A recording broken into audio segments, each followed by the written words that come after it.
15 বছর ধরে দাড়ি পেকে গেছে, নামাজ পড়ছে চাচা দাদু, দাড়ি পেকে গেছে, চুল পেকে গেছে, চোখে নরম।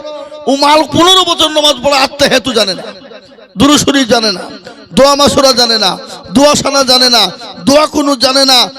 ইন্না তাইনা কুল দেখা যায় তার মধ্যেও 20টা ভুল। এই কথা বলেন না কেন? আজকে আপনারা বসেন, আজকে বয়ালে মানুষের ইনশাল্লাহ ব্রেন ধুলাই করে দিয়ে নামবো আমি। বুঝছেন বয়ালে মানে বয়ালে কি হলো, এদেশে খুব বয়াল মাছ হয়েছে নাকি? মুসলমান দরদি আমার ভাই, কোনদিন হুজুরকে বলে না হুজুর ইমাম সাহেব আপনি তো আমাদের ইমাম, একটু কোরআনটা ঠিক করে দেন, নামাজটা ঠিক করে দেন, সূরাটা ঠিক করে দেন, আত্তাহিয়াতুদ দুরূদ শরীফটা বলে দেন। জীবনও বলে না। কেন? যদি হুজুর ভুল ধরে ফেলে তাহলে মৌলবীর কাছে মুরলি আর মাথা পরি চলবে না। আর আমাদের দেশে মুরলি করার জায়গা পাই না, মৌলবীর কাছে যে মুরলি করতে যায়, মসজিদের ইমামের কাছে মুখে পানি লিয়া জানে না, আর মৌলবীকে হুকুম করছে যে। আফসোস এই মুসলমান, আমাদের দেশের মৌলবীরা এরাও কিন্তু কোনো মুসল্লিকে নিয়ে বসে না। হুজুর একটু বসেন, চাচা বসেন, মুরব্বী বসেন, নামাজটা ঠিক করে দিই। এরা তো বসবেই না, মানে নামাজ হইতে দেরি অমনি চায়ের দোকানে যে গেল্লা গেবাদ আর পরচর্চা পরনিন্দা, কারবো পালিয়ে গেল, কারবো থেকে গেল, কার বিটি দেখতে ভালো, কার বিটি কার সাথে পালিয়ে গেল, কার সাথে কার বিটি ধরা পড়ল, ফতোয়াবাজি চলছে। চলছে না? করছে না? বল কথা বলেন। এই সংসার, এই সমাজ চলছে আজকে, গেল্লা গেবাদ পরচর্চা পরনিন্দা চলছে। রাসূলুল্লাহ সাল্লাল্লাহু আলাইহি ওয়াসাল্লাম বললেন আল আসাদু গিবাদু মিনাজ জিনা, গিবাদ করা হলো জিনার থেকে বড় সমস্যা, বড় গুনাহ। জিনা করলে যা গুনাহ হয় তার সব থেকে বড় গুনাহ হলো গিবাদ করা, পরচর্চা, পরনিন্দা করা। কাকে বলবেন? আজকে আমাদের দেশের যুবক, তরুণ নওজোয়ানরা এরা রাত্রি 12টা, 1টা, 2টো, 3টে পর্যন্ত মোবাইল নিয়ে ফ্রি ফায়ার আর পাবজি গেম নিয়ে ব্যস্ত থাকে। কথা বলেন ঠিক না বেঠিক? এদের পড়াশোনা নাই, এদের মা বাবার আট নাই, মা বাপকে মানে না, মা বাপকে মান্যতা দেয় না, মা বাপকে সম্মান দেয় না, চাচা চাচিদেরকে সম্মান দেয় না, আগের মানুষ মাস্টারকে সম্মান দেয় না। আগের ছেলেরা স্কুলে, কলেজে, ইউনিভার্সিটিতে পড়ে, মাস্টার যদি যেত সঙ্গে সঙ্গে দাঁড়িয়ে তাকে সাইড থেকে চুপ করে মাথা নিচু করে দাঁড়িয়ে যেত, স্যার ভালো আছেন। আর এখন যদি যায় স্যার, মাস্টার চলে যায় বিড়িতে মারছে টান, হ্যাঁ স্যার ভালো আছেন, হারামখোর, নির্লজ্জ, বেহায়া। আজকে পড়াশোনার হাল নাই। কি বলছেন আপনারা বলুন?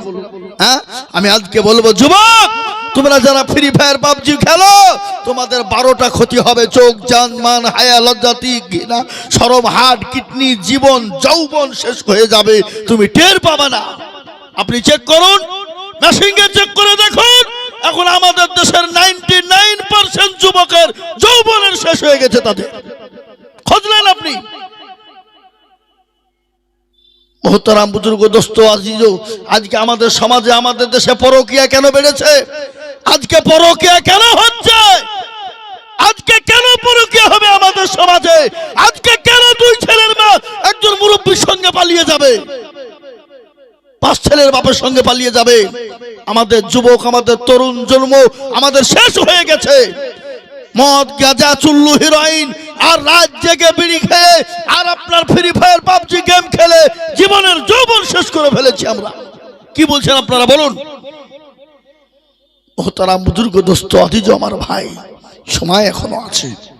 জি আল্লাহ ওয়ালারা, আপনারা খারাপ মন্তব্য নেবেন না, কথাটা আমি বড় আফসোসের সঙ্গে বলছি। আজকে বড় ঘটনা, গতকালকে আমি জালসায় ছিলাম বিহারে, গতকালকে ছিলাম বিহারে জালসা, মর্মান্তিক ঘটনা শুনে এলাম আমি।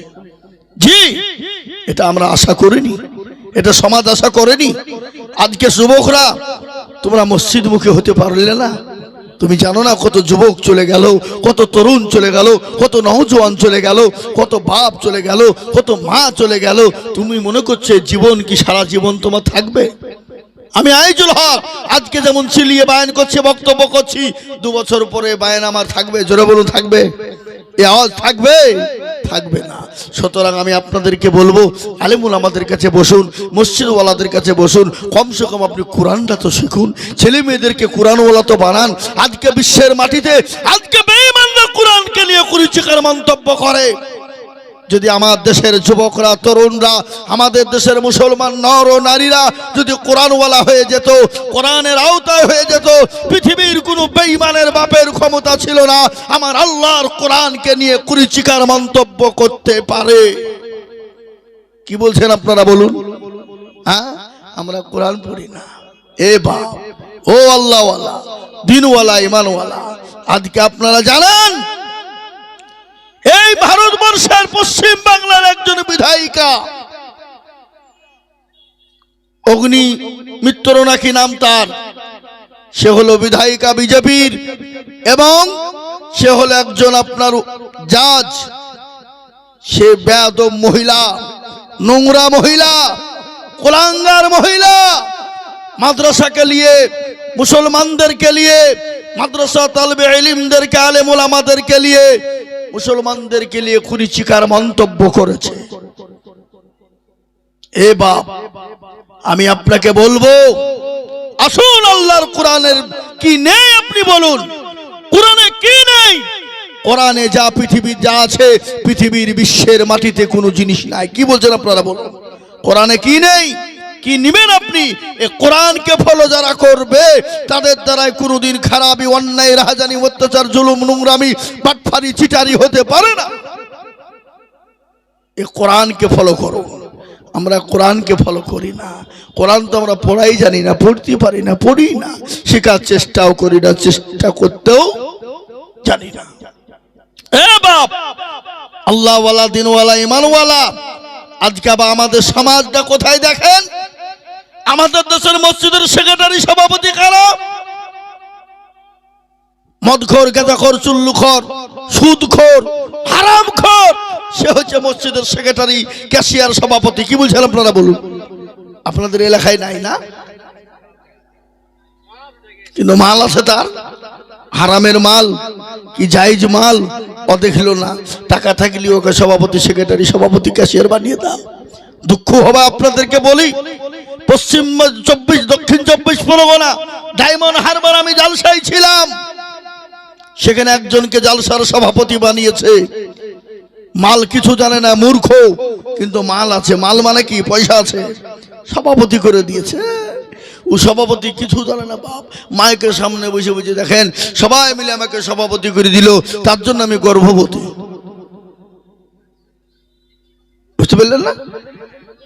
সবাই মিলে আমাকে জালসার সভাপতি বানিয়ে দিল, তার জন্য আমি আবারও গর্ভবতী। মৌলভী সাহেব বলছে, এই আপনাকে কে সভাপতি করেছে? নামেন। আমরা জানি মা বোনেরা বিয়ে হলে বছরে একবার গর্ভবতী হয়, আর আপনি 2 মিনিটের মধ্যে 2বার গর্ভবতী হয়ে গেলেন।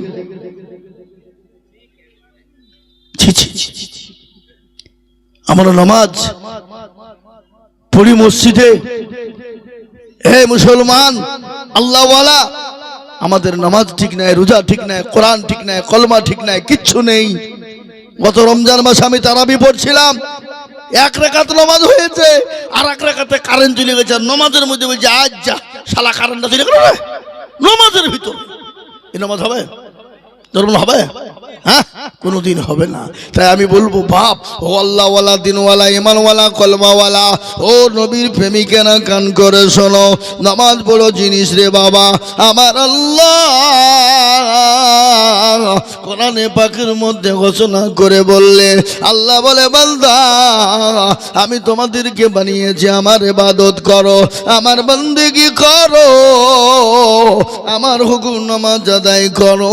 আল্লাহ কোরআনে পাকে বলে দিলেন, ওয়ামা খালাকুতুল জিন্না ওয়াল ইনসা ইল্লা লিয়াবুদুন। আল্লাহ বললেন, এ বান্দা আমি তোমাকে বানিয়েছি, আমার ইবাদত করো, আমার বন্দেগী নামাজ আদায় করো, আমার হুকুম নামাজ আদায় করো। কিন্তু মুসলমান নামাজ পড়ে না।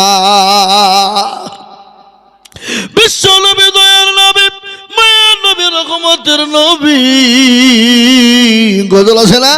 আল্লাহ আল্লাহর নবী হে মায়া নবী গো আপনি নবী আমার জীবনের জীবন আল্লাহর নবী হে মায়া নবী গো আপনি নবী আমার জীবনের জীবন আপনি আমার জীবন সাথী অন্ধকার কবরের বাতি আপনি হইলেন নির্দুনিয়ার দল আল্লাহর নবী হে মায়া নবী গো আপনি নবী আমার জীবনের জীবন আপনি রাহমাতাল লিল আলামিন আপনি উম্মতের জামিন আপনি রাহমাতাল লিল আলামিন আপনি উম্মতের জামিন আপনি হইলেন গুনাহগার উম্মতের আপনজন আল্লাহর নবী হে মায়া নবী গো আপনি নবী আমার জীবনের জীবন দেখিয়া আপনার মজেজা ভাগবতী হলেন মা খাদিজা দেখিয়া আপনার মজেজা ভাগবতী হলেন মা খাদিজা সফা দিলেন জীবন যৌবন মালা দৌলত যে ছিল আপনাকে সফা দিল আপনাকে বানাইল আপনজন আল্লাহর নবী হে মায়া নবী গো আল্লাহর নবী দয়ার নবী গো আপনি নবী আমার জীবনের জীবন এ মুসলমান দরদি আল্লাহ নবী দয়াল নবী বিশ্ব নবী জনাবে মুহাম্মদুর রাসূলুল্লাহ সাল্লাল্লাহু আলাইহি ওয়াসাল্লাম দুনিয়া থেকে বিদায় হয়ে যায় প্রচন্ড তিনার মাথায় যন্ত্রণা বুকে যন্ত্রণা রাসূলুল্লাহ সহ্য করতে পারে না হযরত জিবরিল আলাইহিস সালাম চলে গেলেন বলে আসসালামু আলাইকা ইয়া রাসূলুল্লাহ নবী গো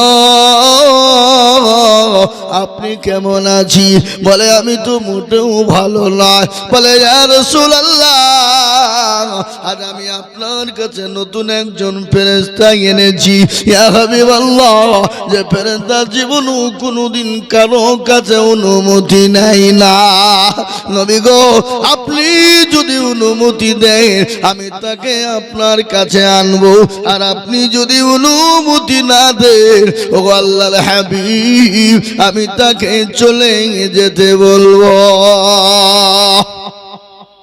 বিশ্ব নবী বলেন ও জিবরাইল আমি যদি চলে যেতে বলি তাহলে ইয়া রাসূলুল্লাহ সে তো চলে যাবে বলে না না না আমি নবীর কাছে তাকে পাঠিয়ে দাও হযরত আজরাইল আলাইহিস সালাম আল্লাহর হাবিব নবীর কাছে গেলেন গিয়ে বললেন ইয়া রাসূলুল্লাহ ও আল্লাহর হাবিব আপনি কেমন আছেন বলুন নবী বললেন আজরাইল আমি তো মোটেও ভালো না বলে ইয়া রাসূলুল্লাহ আমি আপনার কাছে কেন এসেছি আপনি জানেন বলে নবী গো আপনি যতদিন মন চায় ওগো রাসূল আপনি দুনিয়ার জমিনে থেকে যান আমি আপনাকে বিরক্ত করব না আর যদি আপনার মন না চায় রাসূল আপনি যদি অনুমতি দেন আমি আপনার জানটা কবুল করব এ মুসলমান বিশ্ব নবী বললেন আজরাইল রে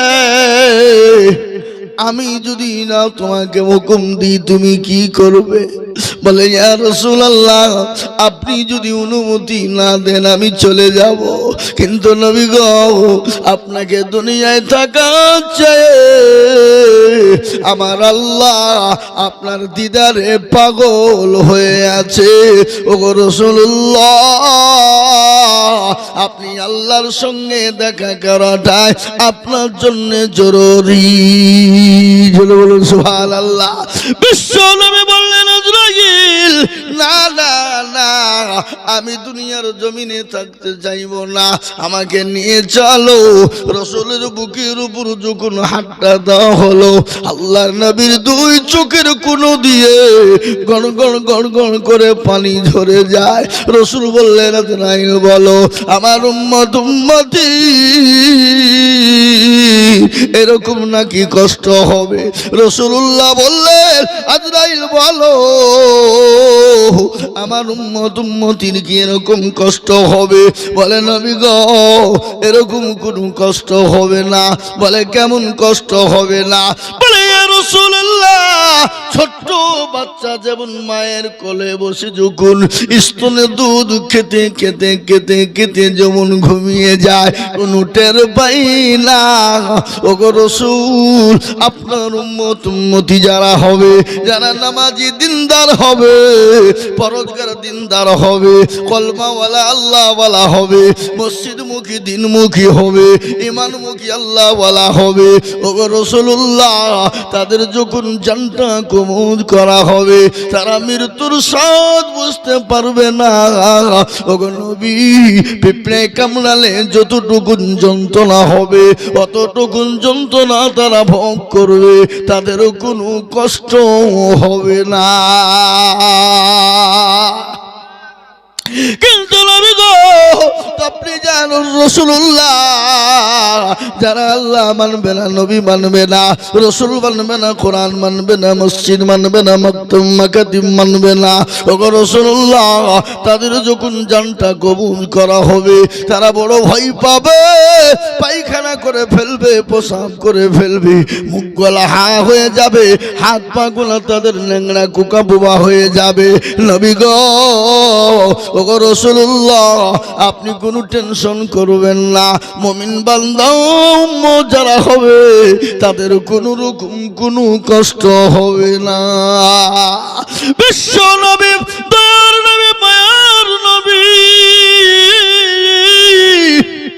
তিনি আপনাকে দুনিয়ার জমিনে কোন সাহাবার কথা বলে না, কোন উম্মতির কথা বলে না, নবীজি কোন তার মেয়েদের কথা বলে না, লাতিপুতির কথা বলে না। আল্লাহর নবী বারংবার বলে গেছেন, ইমাম মালাকাত আইমানুকুম নামাজ, আমার সাহাবারা নামাজ, ও আমার উম্মতের সালাত, ও আমার উম্মতের নামাজ নামাজ। সেই নামাজ মুসলমান পড়ে না। আজ আমি আপনাদেরকে বয়ান শোনাই বাবা। আল্লাহর নবী, দয়ার নবী, বিশ্ব নবীর সাহাবারা, তাদের কাপড় ছিল না, খাবার ছিল না, অর্থ ছিল না, সম্পদ ছিল না, কিন্তু তাদের জীবনেও কোনোদিন নামাজ কাজা হতো না। আল্লাহর নবীর একজন সাহাবা, যার নাম হলো হযরত তালহা। কি নাম বললেন? জোরে বলুন।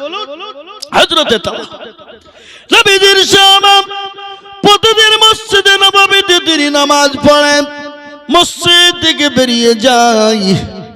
সাহাবারা বললেন, ইয়া রাসূলুল্লাহ, নবী গো, আপনার সাহাবা হযরতে তালহা কি মুশরিক হয়ে গেল? সে তো কোরআনের মাজমায় বসে না। ওগো রাসূলুল্লাহ, সে কি মুশরিক হয়ে গেল? নবী বলেন, খবরদার, মানুষকে না জেনে না বুঝে এরকম ভাষা ব্যবহার করবে না। ফজরের আজান যখন বিলাল দিবে, আমার সমস্ত সাহাবারা যখন মসজিদমুখী হবে, হযরতে তালহা তিনিও যখন ফজরে জামাতে নামাজ পড়বে, তাকে বসতে বলবা। বলে রাসূলুল্লাহ তাকে বসতে বলেছে। ফজরের আজান হয়ে যায়, হযরতে বিলাল যখন আজান দিয়ে দিলেন, এ বাবা, এই যে মুরব্বি, এই কি ওখানে কি মিটিং হয়েছে? ও পালাইনে ধান্দা নাকি?